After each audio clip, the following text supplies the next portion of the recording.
ये बहुत ही अच्छा अवसर है कि प्रोफेसर रमेश प्रसाद जी आज पाली सोसाइटी ऑफ इंडिया के इस समापन समारोह के अवसर पर परम श्रद्धेय गुरुदेव प्रोफेसर संगसेन सिंह को स्मरण कर कर उनके प्रति श्रद्धांजलि व्यक्त कर रहे हैं और मुझे कुछ बोलने का अवसर दिया गया है। जैसा कि आप सभी को विदित होगा कि उनका जन्म 1933 इलाहाबाद के नजदीक संपुचक गांव में हुआ था। उनकी प्रारंभिक शिक्षा इलाहाबाद में हाई स्कूल में ही हुई, संपुचक हाई स्कूल से ही हुई है। बाद में इलाहाबाद विश्वविद्यालय में संस्कृत से उन्होंने ऑनर्स किया। बाद में उन्होंने एमए संस्कृत इलाहाबाद यूनिवर्सिटी से किया। एमए के पहले बीए में उनके गुरुदेव के रूप में हमारे प्रोफेसर जीसी पांडे, गोविंद चंद्र पांडे जी थे। उनका सानिध्य उन प्रोफेसर संगसेन जी को प्राप्त था। प्रोफेसर बाबूराम सक्सेना जो संस्कृत विभाग के विभागाध्यक्ष थे इलाहाबाद यूनिवर्सिटी में, उनका बड़ा आशीर्वाद के रूप में प्रोफेसर संगसेन जी को मिला। उनकी एमए करने के बाद प्रोफेसर संगसेन सर कुछ वर्षों तक रिसर्च से जुड़े रहे और फिर वो नालंदा महाविहार 1951 में स्थापित हो चुकी थी। 1955 में नालंदा जाते हैं, वहां से फिर एमए 1957 में वो पास करके निकलते हैं। इसी बीच में दिल्ली विश्वविद्यालय में 1959 में उनका उनकी प्रथम नियुक्ति लेक्चरर संस्कृत एवं पाली के रूप में होता है। और उसी समय वो कलकत्ता यूनिवर्सिटी के प्रोफेसर अनुकूल चंद्र जी बनर्जी के सानिध्य में पीएचडी में रजिस्ट्रेशन करवाते हैं। और महासांख्यिक विनय के ऊपर उनका एक पीएचडी का टॉपिक था। श्री गणाचार संग्रह जो मोनेस्टिक टर्म्स सभी लोग जानते होंगे कि इस ग्रंथ का प्रकाशन हमारे बाद में प्रोफेसर संगसेन जी ने केपी जायसवाल रिसर्च इंस्टीट्यूट से किया था। तो ये जहाँ तक उनकी प्रारंभिक शिक्षा है, ये एमए पीएचडी कलकत्ता यूनिवर्सिटी से। उन्होंने पीएचडी नहीं, डीफिल की उपाधि प्राप्त की थी। और 1959 में हम उस समय professor BP Pawat department of philosophy join कर लिए थे। डिपार्टमेंट अलग से इंडिपेंडेंट हमारा अभी एस्टेब्लिश नहीं हुआ था। डिपार्टमेंट ऑफ फिलोसफी के साथ ये हमारा अपॉइंटमेंट पहला प्रोफेसर संगसेन सर का हुआ उस समय। उसके बाद उनके जीवन में बहुत सारे उतार चढ़ाव आए। मैं खासकर 1983 में विभाग डिपार्टमेंट ऑफ बुद्धिस्ट स्टडीज में एज ए एमए स्टूडेंट के रूप में ज्वाइन किया। बहुत अच्छे अनुभव हमारे गुरुदेव के साथ रहे। गुरुदेव में प्रीवियस में हम लोगों को बुद्धिस्ट हाइब्रिड संस्कृत पढ़ाया करते थे। और बुद्धिस्ट हाइब्रिड संस्कृत पढ़ाने के क्रम में वो शुरुआत में उनकी जो क्लासें होती थी, टेक्स्ट पढ़ाने के पहले करीब एक डेढ़ महीना तक वो एक इंट्रोडक्टरी क्लास जो origin of Buddhism, life and teachings of the Buddha के बारे में हुआ था। वो बहुत ही शानदार लेक्चर एक्सटेम्पोर, और वो लेक्चर एक तरह से बहुत ही क्रिटिकल हुआ करता था। वो किसी एक थेरवाद परंपरा पर लेकर नहीं बोलते थे और दूसरे परंपराओं को भी लेकर, मतलब क्लास में जो विषय उपस्थापन करते थे वो बहुत ही एक तरह से डिफरेंट हुआ करता था। हमारे विभाग में सभी भी विषय के विद्वान थे। हमारे प्रोफेसर गुरुदेव महेश तिवारी जी भी थे, प्रोफेसर के मित्तल भी थे, डॉक्टर रघुनाथ पांडे जी भी थे। लेकिन जो पढ़ाने की शैली हमारे प्रोफेसर संगसेन सिंह में थी, वो कुछ अलग थी। वो रेडिकल भी थे कुछ। उनकी विचारधारा जो है पारंपरिक न होकर कुछ जो हमारे आधुनिक परंपराओं के या मॉडर्न जो हमारा जो रिसर्चर्स है उस पर आधारित होकर उनके लेक्चर हुआ करते थे। और बहुत ही एक तरह से मिलनसार थे। हम लोग को याद है कि किस प्रकार से 8 बजे सुबह वो डिप्लोमा का क्लास लेने आया करते थे मॉरिस नगर। वह सुबह 8 बजे साइकिल से आया करते थे, आधा किलोमीटर की दूरी थी, और एकदम समय पर 8 बजे आ जाते थे वो। और फिर डिप्लोमा का क्लास लेते थे, फिर एमए का क्लास लेते थे, और उसके बाद फिर साइकिल से घर जाकर खाना खाकर 1 बजे फिर आते थे। फिर उसके बाद डिपार्टमेंट में जो एडमिनिस्ट्रेटिव उनका कोई जॉब रहता था, वो अदरवाइज अपने कमरे में आकर वो अपना शोध से संबंधित या सुपरविजन से संबंधित अपना काम करते थे। जो उनकी शैली और सिंप्लिसिटी थी, जो उनका पहनने का जो वस्त्र था, वो एक बहुत ही सिंपल था। और हम लोग को आश्चर्य होता था कि किस प्रकार से एक दिल्ली विश्वविद्यालय का एक प्रोफेसर एक साइकिल पर आकर इतना अच्छा भाषण, सभी विद्याओं में पारंगत, केवल पाली में ही नहीं, पाली और Sanskrit, Buddhist history, Buddhist philosophy, इस सब पर उनका एकाधिकार था, और किसी भी विषय पर खड़े होकर बोल सकते थे। सबसे बड़ी खूबी थी, निर्भीक होकर किसी भी मंच पर कुछ भी बोलने के लिए वो तैयार रहते थे, और कभी डरते नहीं थे। जो उनकी मन की बात होती थी और बोलते थे। डिपार्टमेंटल से डीआरसी की मीटिंग हो, या हमारा जो भी जो डिपार्टमेंटल काउंसिल की मीटिंग होती थी, उसमें वो अपनी बात को रखते थे।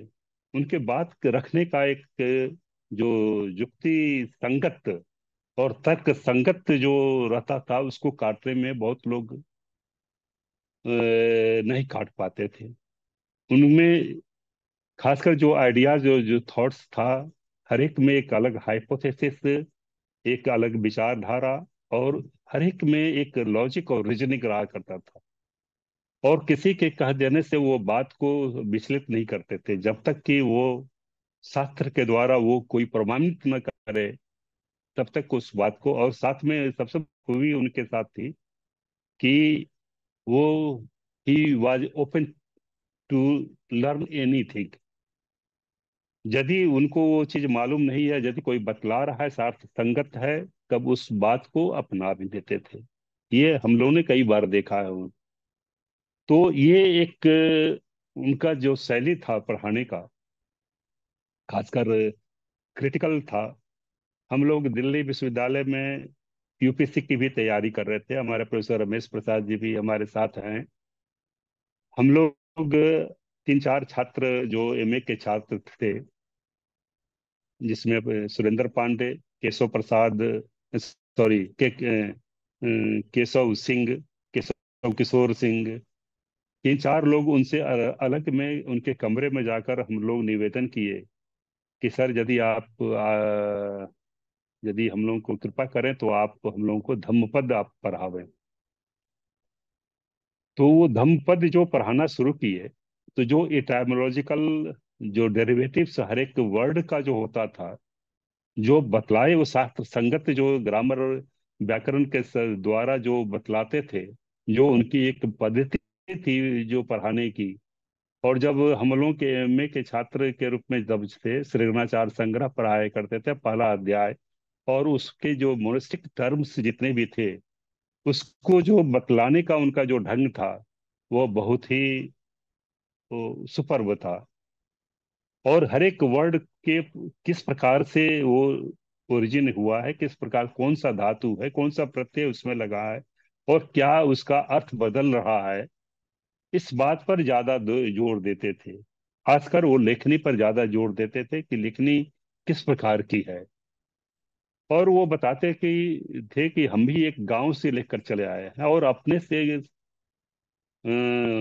गुरुओं से और अपने साधना के द्वारा हम लोग इस स्तर पर पहुंचे हैं। कोई भी स्व साधना और जो अपने मेहनत के द्वारा अपने लक्ष्य को प्राप्त कर सकता है। और बराबर हम लोगों को उत्साहित कहा करते थे कि मेहनत कीजिए, आप लोगों को भी एक समय वो चीज आएगी। तो खासकर जो हमने देखा कि सोशली मार्जिनलाइज्ड और वीक जो छात्र हमारे हुआ करते थे, उसके बड़ा वो मदद करते थे, बड़े उसके कहीं भी उसको मदद करने के लिए तैयार रहते थे। तो संगसेन जी का लाइफ यदि जीवनी को देखा जाए तो वो बार बार अपने लेखनी में लिखते हैं कि I have been influenced by Pandit Rahul Sankrityayan. Dhammapada के भी जो उन्होंने अनुवाद किया शांति भिक्षु शास्त्री के साथ, धम्मपद के पहले पृष्ठ पर ही वो लिखते हैं कि यह जो कृति है मैं राहुल जी को समर्पित कर रहा हूँ। He taught me to fight with superstitions. जो समाज में हमारे गलत जो धारणाएं हैं, उससे लड़ने के लिए जो हमारे सिखाया। तो ये राहुल जी के बड़े समर्थक थे वो। राहुल जी के दो तीन किताबों का उन्होंने संपादन भी किया। जैसा कि हम लोग जानते हैं कि अभी धर्म कोश नालंदी टीका, जो कि महात्मा गांधी काशी विद्यापीठ के द्वारा प्रकाशित है 1964 में। राहुल जी ने नालंदी टीका लिखी थी उस पर विधर्म कोश में, जिसका कि पुसे के द्वारा अनुवाद किया गया था अंग्रेजी में, वी लेले पुसे। और 1964 में उसमें हमारे आचार्य नरेंद्र देव वाइस चांसलर कुलपति हुआ करते थे महात्मा गांधी काशी विद्यापीठ के। उन्होंने ही इस ग्रंथ को छपवाया था। बाद में ये ग्रंथ जो है आउट ऑफ प्रिंट हो गई। अब इनके भीतर से बड़े जीवट के व्यक्तित्व थे ये, और जो चीज ठान लेते थे वो करके रखते थे। और यही कारण है कि आज 92 से ऊपर तक वो जो मतलब जीवित रहे, कि उनको काम करने की एक जीवटता थी कि इस काम को हमको पूर्ण करना है। इसके लिए एक छोटा सा उदाहरण हम दे रहे हैं कि किस प्रकार से अभी धर्मकोश नालंदिका टीका को वो प्रकाशन करने के लिए तैयार हुए। 1999 की बात है ये। 98 में हम बीएचयू काशी हिंदू विश्वविद्यालय में एज ए लेक्चरर नेपाली के रूप में ज्वाइन किए थे। 99 में वो आए, बोले कि ये किताब मुझे मतलब किसी हालत में चाहिए। और किताब आउट ऑफ प्रिंट हो गई थी। पहले वो हुआ कि महात्मा गांधी काशी विद्यापीठ से, जो कि कॉपीराइट उन्हीं का है, उनसे परमिशन लिया जाए। इंदुपति झा उस समय रजिस्ट्रार हुआ करते थे। उन्होंने एक लिखित लंबा चौड़ा एक दिया कि ये किताब मतलब जो है आउट ऑफ प्रिंट हो गई है, मुझे छापने का एक परमिशन दिया जाए। इसके लिए वहां पर हमारे वाइस चांसलर थे, उससे भी हम लोग मिले। इंदुपति झा से मिले। परमानंद सिंह थे उस समय हिस्ट्री के हेड डिपार्टमेंट, और जो बौद्ध आकार ग्रंथमाला के संरक्षक के रूप में भी थे वहां पर। इन सभी का सहयोग लेकर वो इंदुपति झा ने स्वीकृति प्रदान की, और एक कंडीशन लगा दिया जाए कि जब भी ये पुस्तक छप के आएगी, इसकी 15 प्रति जो है महात्मा गांधी काशी विद्यापीठ को दे दी जाएगी। और ये हुआ। और इसके बाद फिर उन्होंने एक प्रस्ताव बनाकर राधा वल्लभ त्रिपाठी जी, जो राष्ट्रीय संस्कृत संस्थान के जो हमारे कुलपति थे, उनको उन्होंने लिखा कि ये किताब हमको परमिशन मिल गई है, आप मुझे यहाँ से छापने का दीजिए। वहां से भी राधा वल्लभ त्रिपाठी जी परमिशन दे दिए। अब ये किताब को कहाँ से ऊपर किया जाए। इस किताब को फिर पार्श्वनाथ विद्यापीठ में पता चला कि ये इसकी एक प्रति वहां पर मूल रूप से रखी हुई है।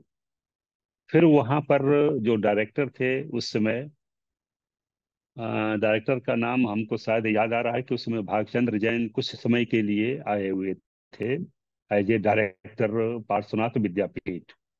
उनसे संपर्क कर उस किताब का फोटोकॉपी करवाया गया, और फोटोकॉपी उनको दिया गया। इसके बाद उसमें देखा गया कि लास्ट में जब फोटोकॉपी हुआ तो लास्ट में जो टेबल बना हुआ था चित्त चैतसिक रूप का, वो गायब था उसमें। किसी ने उस किताब को गायब कर दिया था। अब उस टेबल के बिना वो किताब छप नहीं सकती थी। इसके लिए नालंदा महाविहार में कोशिश किया गया कि किताब मिल जाए। वो किताब वहां से मिल गई। वहां पर डॉक्टर रविंद्र पंत जी उस में डायरेक्टर थे। उनका परमिशन लेकर उस किताब को लेकर, जिसमें हमारे के पांडे भी उसमें ज्वाइन कर चुके थे। उसके बाद प्रोफेसर राजेश रंजन उसमें हेड डिपार्टमेंट थे। इस सब के सहायता से उस किताब का के अंतिम का जो पोर्शन था, चित्तचेतसिक का जो टेबल था, उसको भी ऊपर किया गया, और बाद में सारा टाइपिंग करवा कर प्रूफ करेक्शन कर कर ये हम जीवटता का एक उदाहरण दे रहे हैं कि किस प्रकार से जीवट के धनी आदमी थे, जो ठान लेते थे उसको पूरा करते थे। और इस प्रक्रिया में उनका 5-7 साल गया। और एक जीवटता अभी जो दिखाई दे रही थी, जिसके कारण वो 92 ईयर्स तक वो मतलब चलो चले हैं। तो सर, शांति विश्व शास्त्री जी की एक पुस्तक है अशोका अभ्युदय, जिसका कि प्रथम भाग वो सारनाथ में रहकर, तिब्बती संस्थान में रहकर प्रथम भाग जो है छप के आया था। जो द्वितीय भाग था वो छपने की स्थिति में वो उसके पहले ही, कोरोना के पहले ही वो दिल्ली आ गए गए थे। और कोरोना के पीरियड में जा नहीं सकते थे। और धीरे धीरे स्वास्थ्य उनका गिर रहा था। फिर उनको हमसे भी आए कि किस प्रकार से ये छपेगा, कोई आदमी खोजिए। फिर एक डॉक्टर SP सिंह जो डिग्री कॉलेज में इलाहाबाद में मिले, वो तैयार हुए कि हम कर देंगे। लेकिन उनके एडिटिंग से वो संतुष्ट नहीं हुए। फिर बाद में कहे कि नहीं, हम ही कि इसको करेंगे समाप्त। और फिर वो किताब पर काम शुरू किए। कोरोना के बाद की बात है, ये 1921 की बात है। और काम शुरू करते करते उस सेकंड वॉल्यूम का सारा चैप्टर एडिट कर कर, प्रूफ करेक्शन कर कर लास्ट में प्रेस में चला गया। और उसके बाद वो ठीक 10 दिन या 15 दिन के बाद उस किताब को देख नहीं पाए। वो किताब फाइनली पब्लिकेशन के लिए चली गई है। उनकी जिज्ञासा ये थी कि किस प्रकार से ये किताब हमको निकालना है। ये जिज्ञासा आज के हमारे यंग जनरेशन को बहुत ही सीख देता है कि कोई भी आदमी ठान ले और कोई भी काम करना चाहे तो संभव नहीं है। माने संभव है, असंभव नहीं है। तो ये हमारे प्रोफेसर गुरुदेव जी, प्रोफेसर संगसेन सिंह बहुत ही रिवोल्यूशनरी आइडियाज थे। सबको जो मालूम है कि 2-3 बार वो धर्म भी परिवर्तन कर चुके हैं। किस प्रकार से यज्ञेंद्र नारायण सिंह से वो प्रोफेसर संगसेन सिंह बने, ये भी एक इतिहास है। किस प्रकार से घर में एक समस्या रहते हुए उनकी पत्नी गुजर गई, उनकी बड़ा बेटा गुजर गया, छोटा बेटा डॉक्टर PSN सिंह भी, सबको मालूम है कि किस प्रकार से अस्वस्थ वो घर पर रह रहे हैं। इसके बावजूद भी किस प्रकार से वो ऊर्जा के साथ काम करते थे। अंतिम समय तक वो लिखते रहे, पढ़ते रहे, काम करते रहे। ये सभी हमारे लिए एक सीख है। सभी हमारे यंग जनरेशन के लिए एक बहुत बड़ी सीख है कि किस प्रकार से हम उनके आदर्श को सीखें। कैसे वो एक आदमी जो है इस झंझावातों से उबर कर किस प्रकार से काम कर सकता है। और वो जो काम हुआ है वो कोई छोटा मोटा काम नहीं है। अभिधर्म कोश, नालंदिका टीका हो, चाहे अशोक अभ्युदय ग्रंथ हो। यदि आप प्रोफेसर संगसेन सिंह के कृति को देखें और उसके पाद टिप्पणी को आप देखें, तो उनके प्रगाढ़ जो हमारे गंभीरता है जो ज्ञान की, तो आपको समझ में आएगी कि कितने ज्ञान उनके पास था। वो ज्ञान के धरोहर थे। सारा कुछ एक इंसाइक्लोपीडिया उनके पास था। चाहे वो बुद्धिस्ट हाइब्रिड संस्कृत का हो, पाली का हो, वो स्वरचना पाली में कर सकते थे, संस्कृत में कर सकते थे, अंग्रेजी में अच्छा बोल सकते थे, और अंग्रेजी में लिख सकते थे। ये हम लोगों को उनसे सीखनी चाहिए कि किस प्रकार से एक मनुष्य मतलब जो है अच्छा काम कर सकता है। वो भी एक छोटे से बैकग्राउंड गांव से आए हुए हैं। और किस प्रकार से एक इलाहाबाद के समुद्र के ग्राम से आकर एक आदमी इस तरह के ख्याति को प्राप्त कर सकता है। केवल अपने इस जिवटता के कारण कि I have to learn it. और विभाग में भी हम लोगों ने देखा है, और खासकर हमारा जो अपना व्यक्तिगत अनुभव रहा है, हमारे जितने भी सीनियर टीचर्स रहे हैं, हमारा सबके साथ अच्छा संबंध रहा है। चाहे प्रोफेसर के मित्तल हो, प्रोफेसर सत्यपाल जी हो, प्रोफेसर संगसेन सिंह हो, और प्रोफेसर महेश तिवारी जी हो। प्रोफेसर महेश तिवारी गुरुदेव हमारे सुपरवाइजर भी रह चुके हैं। लेकिन इसके बावजूद भी किसी टीचर से हमको सब कुछ मिला जो मिलना चाहिए था।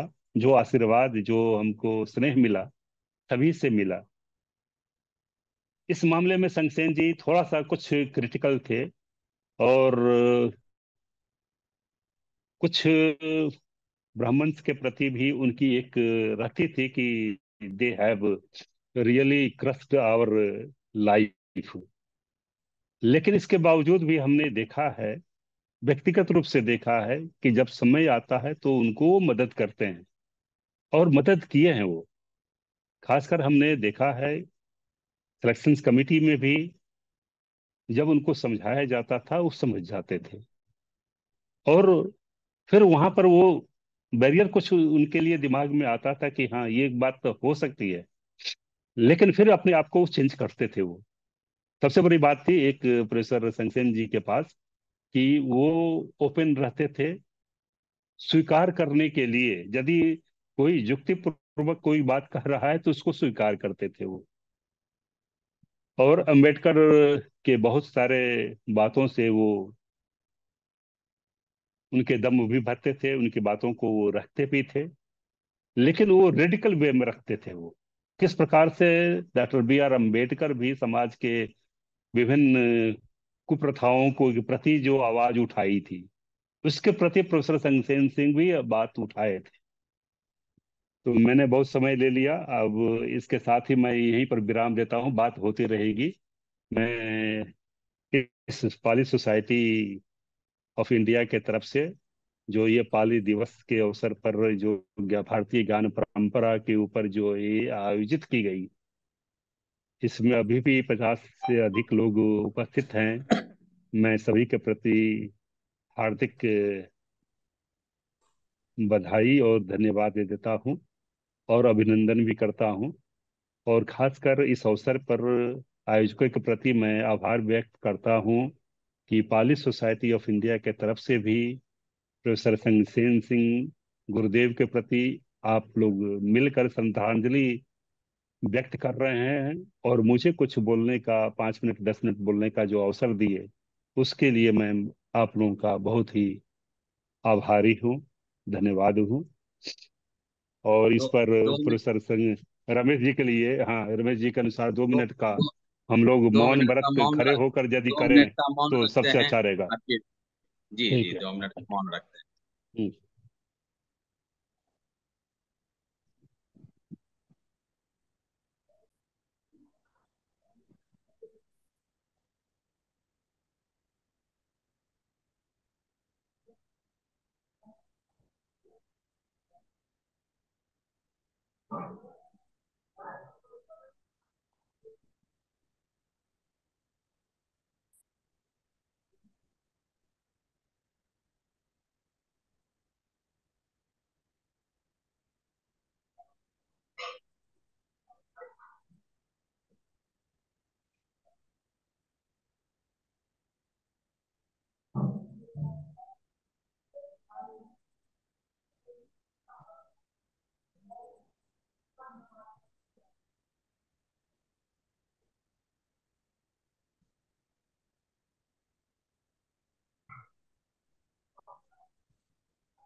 साधु साधु साधु साधु। साधु साधु।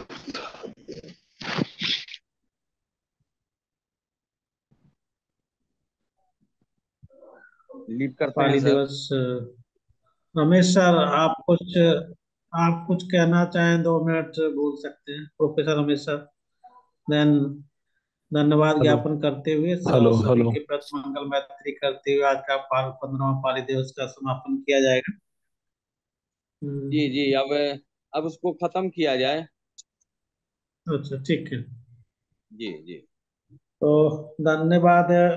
धन्यवाद ज्ञापन करने के लिए मैं विको आलोक जी को आमंत्रित करता हूँ कि आप आए और समापन सत्र का सभी के प्रति धन्यवाद ज्ञापन करते हुए अपनी बात को रखें। विको आलोक।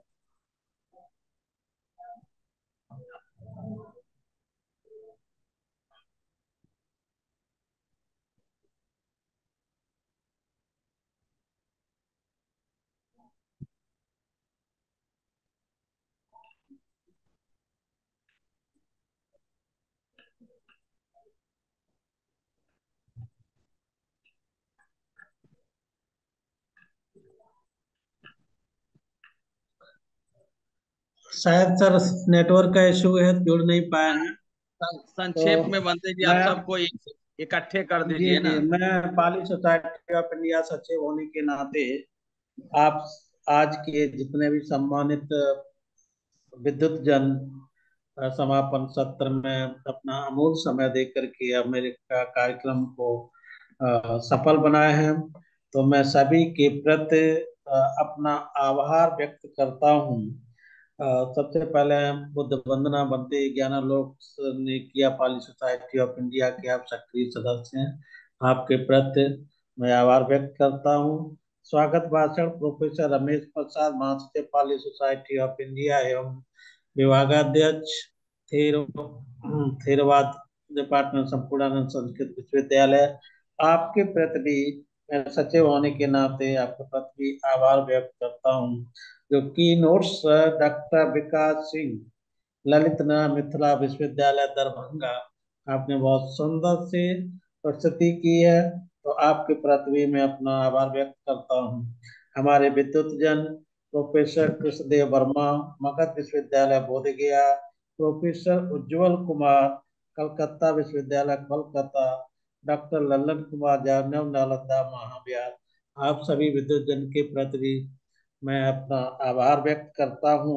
और आज के इस सभा के मुख्य अतिथि प्रोफेसर गुरचरण सिंह ने, केंद्रीय संस्कृत विश्वविद्यालय लखनऊ, आपके प्रति भी बहुत बहुत सर आभार। और आशाएं रखता हूँ, हमेशा विश्वास रखता हूँ कि निरंतर आपका इसी तरह से पाली सोसाइटी ऑफ इंडिया को आशीर्वाद और संरक्षण प्राप्त होता रहे। और हम सबके प्रिय प्रोफेसर विवेंद्र कुमार जी, जो इस कार्यक्रम के अध्यक्षता उद्बोधन आपने किया है। वर्तमान समय में लुम्बिनी विश्वविद्यालय लुम्बिनी में आप अ, एक निदेशक के रूप में वहां पर कार्यरत हैं। सर कितने भी बिजी रहते हैं, मैंने देखा है कितना भी व्यस्त रहे, लेकिन जब कभी भी हम लोग चाहते हैं कि सर का समय ले लिया जाए, अपने व्यस्ततम समय में से निकाल करके अपना पूरा समय देते हैं। तो हम सभी लोग सर दिल की गहराइयों से आपके प्रति मंगल मैत्री करता हूँ। और मैंने देखा कि अभी आप प्रोफेसर संगसेन जी की बात कहते कहते इतने भावुक हो गए कि आपके आंखों से आंसू निकलने लगे। तो एक जो आपको प्रोफेसर संगसेन की तरफ से पिता तुल्य संरक्षक और प्यार मिला, जिसके कारण से आज आप इतने बड़े विद्वान हैं। अभिधम्म की जब बात कहीं चलती है तो प्रोफेसर विरेंद्र कुमार जी का नाम सर्वोपर आता है विद्वानों में, इसमें कोई दो मत नहीं है। सर आपने भी अपने जीवन में बहुत सारे रिसर्चों को, अपने स्टूडेंट को विद्वान को बनाया। अपने जब व्यक्तिगत तौर पे कई लोगों को क्या जानता दिक्कत हूँ है? जिसको क्या गाइडेंस में यही चल रहा है? करके दोनों उन्होंने काम करने लगा अभी, खर्च किया, देखिए हो रहा आज है। पूरे भारत में कुछ अपनी सेवाएं दे रहे हैं। तो मैं दिल की गहराइयों से आपके प्रति आभार व्यक्त करता हूँ, धन्यवाद ज्ञापित करता हूँ और मंगल मैत्री के साथ ही इस सभा का समापन किया